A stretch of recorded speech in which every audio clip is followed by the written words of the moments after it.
Iceo Taiwan. The paper title is Modeling the Urban Climate Mix in Iceo City using GIS.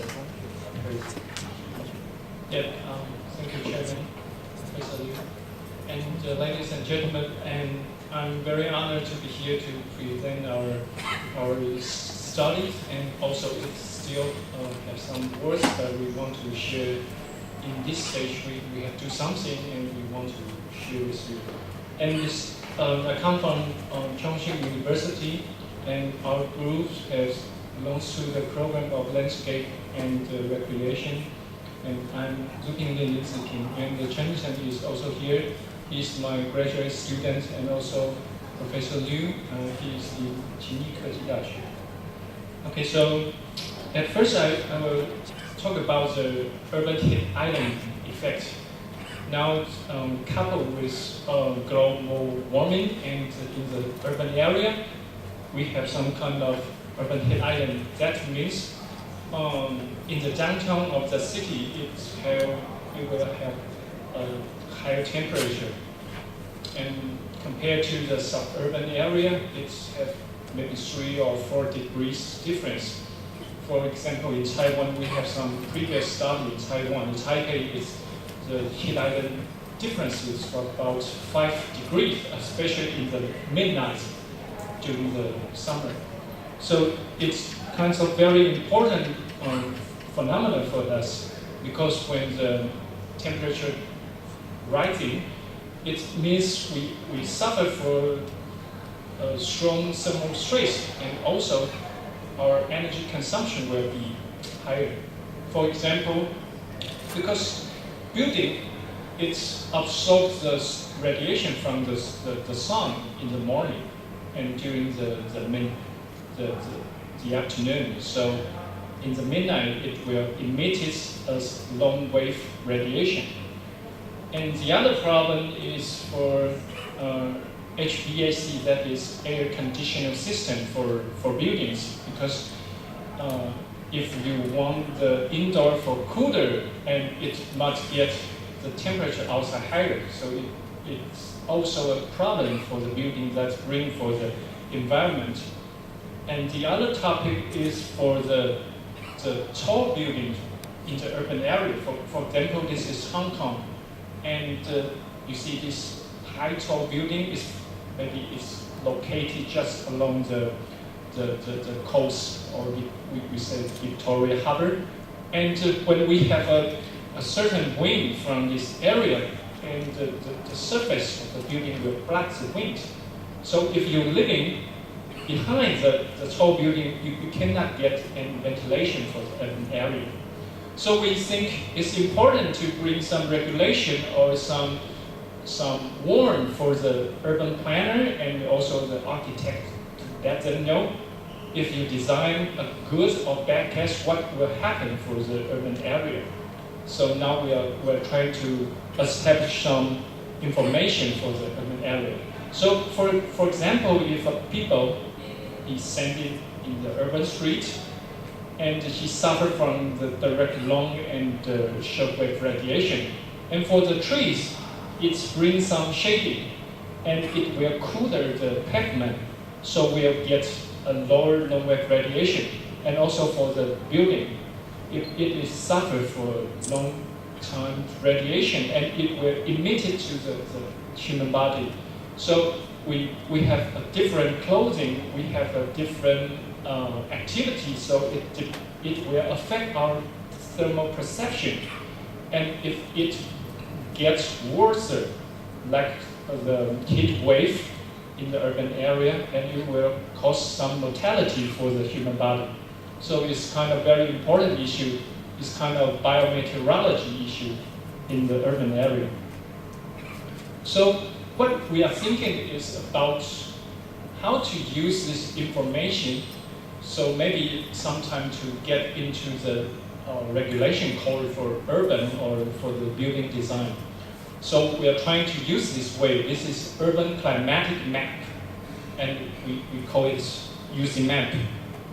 And what is UC map for? The first one is it integrates the climate parameters that is related to the thermal environment. For example, like air temperature or relative humidity and also wind speed. And most important is the radiation, because it will make we suffer for the thermal stress more. And the other topic is we're not trying to establish a 1 minute or 1 day or 1 month's data. We need 10 months data, and we try to produce something that can present the long-term area. So it displays the long-term thermal stress levels, and we try to transfer it from colors. It will, when you communicate with the urban planner or architect, they don't have much knowledge for atmosphere and also the climate, but then they want some simple figures or some simple ways to understand what the area is. So the final, this kind of UC map is to bring the information for urban planner and the building design. Yes, so it's kind of a bridge from the atmosphere or the climate to the architect.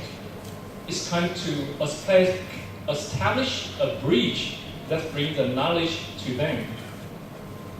So this is an example for a German city, is Stuttgart, and it's from about 40 years ago. They have been thinking about the climate information.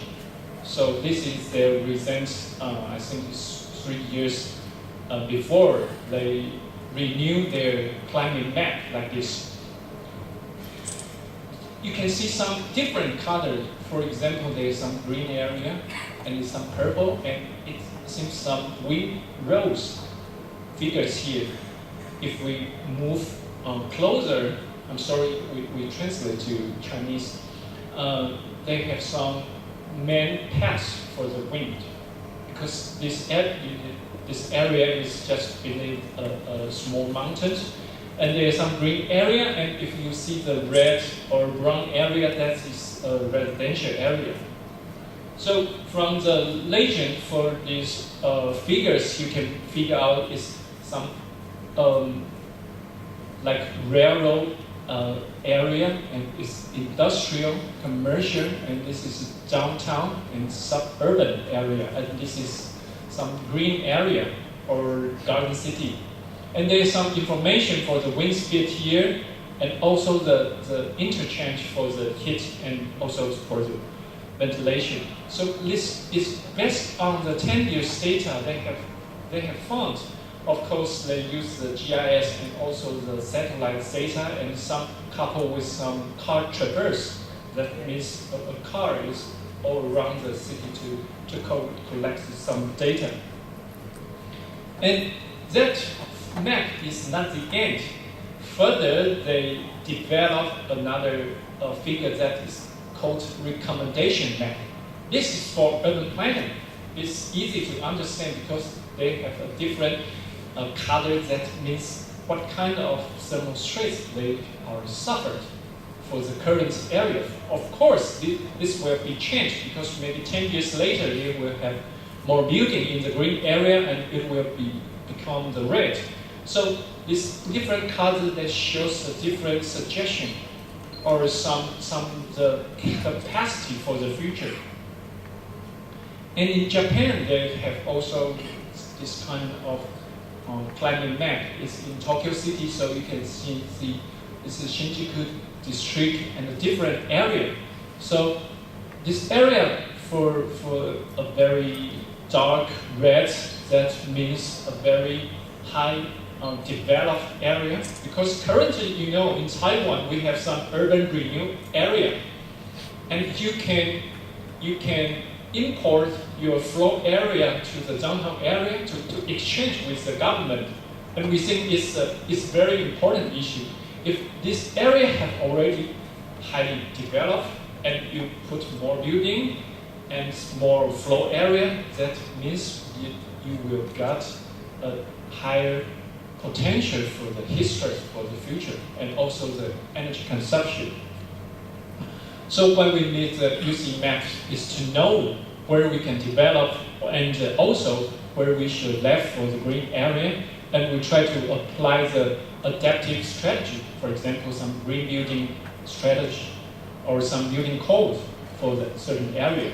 And we want to include it maybe in the future in the information for the urban planning code that will finally let's try to put our idea for the future for the urban. So we'll try to talk about our method for this issue. And the first is our study area is in it's all area of Taichung City, because now Taichung bigger makes it bigger. So we are focused on this area, and we try to have more real further study for this area. And at first, we want to change all the data from the raster data to vector data, because we have all the building information. So we want to cut it for the 200 meter times 200 meter grid, and we try to establish different layer for the urban area. And we use some thermal comforts and also microclimate models. So for example, at first we have tried to establish the elevation for the Taichung City. And in Taichung City, this is Zhonggang-lu. So this area is very high elevation for this area. And we also have some population. We base on the community in the urban area. And for example, this is a high developed area here, and this is industry area, and this is almost greenery area. So we want to, maybe in the future, population is one of the important indicators for the urban climate map. And we have some land use data. This is a residential area. And how we calculate that? Because we have each grid, and we try to overlay the residential and also the commercial and the industrial area, and we try to calculate how many floor area and also the land site in a small grid, and then we can establish this kind of information. And the other part is we call it impermeable or impervious, because in urban area sometimes we have a asphalt pavement that is not permeable. That means when the rain is falling down and it cannot infiltrate to the ground. So we try to realize the surface of the environment of the city. So you can see if it got a very red color, that means we have a low capacity for the infiltration for the rainwater. And most important of all, we try to integrate the building information. We have a lot of information for the area. It's important for us because once we know the floor area, we can calculate the energy consumption for each year, because we have some energy use intensity for each different area. And we also know the height, because the height is very important, and then we calculate the floor area for this layer. And there's one important issue is that when we are in the urban area, and it is important to know what is shaded behind. So we try to turn the building information, and we use some model to simulate. This is take from the fisheye photo, and which we can use the model. And then we can import the sound path, and we'll know what kind of thermal condition under there. So we use this method to re-establish the SBF for this layer. And then we try to establish a model that's thermal load maybe from the climate data and the development and also the elevation. For the development, it maybe consists of a lot of artificial or land use data like energy consumption and land use. So we try to put all the layers together, and then we can establish a model. But of course, how to validate the model, if it works or not. So we need to use a car traverse, that means a mobile survey for the condition. So my student he just drives the car and all around the urban area and collect the data. And we have another, so this is the raw data, and we also take a GPS to know the area. So when we drive through the grid, and we know the result of the information, and this is the weather station data. And let's move to the future works, because it's not ended for this project. So we still have some work to do, just like the creation for the model, and we want to, the map should be easy to understand. And in the future, we'll combine the LiDAR data to calculate some vegetation, because it's not easy to present in the urban area, but it's important to try to use LiDAR data for this calculation. And this is our final image. It's not the really true information, but finally we want to have some coloring and show what the urban suffering in the future.